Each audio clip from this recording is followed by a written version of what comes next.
Maglagay ng aluminum foil sa inidoro at mamamangha ka sa resulta.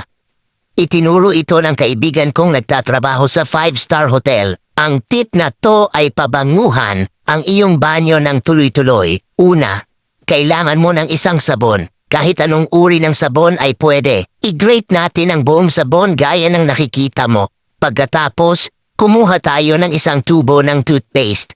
Pwede rin kahit anong brand ng toothpaste. Ilagay natin ang buong toothpaste sa ibabaw ng sabon. Pabanguhan nito ng husto ang iyong banyo. Sunod, magdagdag ng 2 kutsara ng baking soda.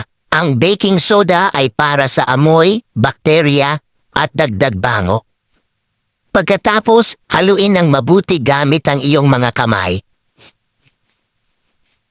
Haluin hanggang maging malagkit, parang cake batter. Dapat ganito ang hitsura nito gaya ng nakikita mo. Pagkatapos, hatiin natin ito at gawing bola. Igulong lang gamit ang kamay. Madali itong huhubugin. Gawin ito sa lahat ng timpla. Susunod, kumuha tayo ng aluminum foil. Gamit ang gunting, puputulin ko ng malaking parisukat. Ngayon kukunin ko ang bola at babalutin ng foil. Ganito, ayusin ko ang foil para hindi ito matanggal ng madali. Ulitin lang ang proseso sa lahat ng bola. Ngayong handa na lahat, kukuha ako ng toothpick at bubutas sa bola. Gawin ito ng maingat. Ito ang pinakamahalagang bahagi. Ang butas ay para mailabas ang timpla at mabango ang banyo.